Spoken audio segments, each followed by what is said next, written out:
কথাগুলো। আমার এই দেহ ঘরে ভক্তি তখন আসবে যদি কাউকে দর্শন করে আমার বদনে কৃষ্ণ নাম আসে। কাউকে দর্শন করলে যদি আমার বদনে কৃষ্ণ নাম আসে, তাহাতে জানিবে তুমি সেই তো বৈষ্ণব প্রধান।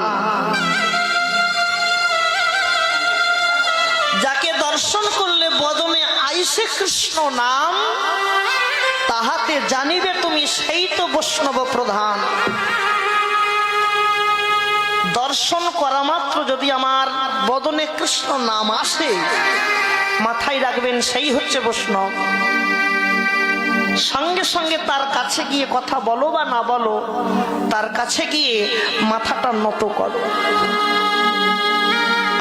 মাথা নত করার পর যখনই মাথা নত করতে যাবেন, শ্রদ্ধা জন্মেছে মাথা নত করেছেন, শ্রদ্ধা মানে নত, শ্রদ্ধা হয়েছে মাথা নত করেছেন।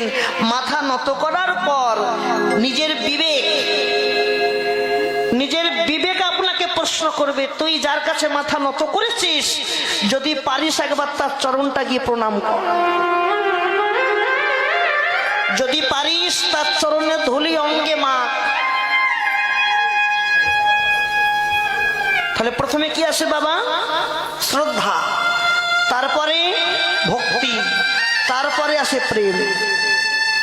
প্রথমে আসলো শ্রদ্ধা, তারপরে এসেছে ভক্তি, তারপরে এসেছে প্রেম। এই হচ্ছে বৈষ্ণবের লক্ষ্য।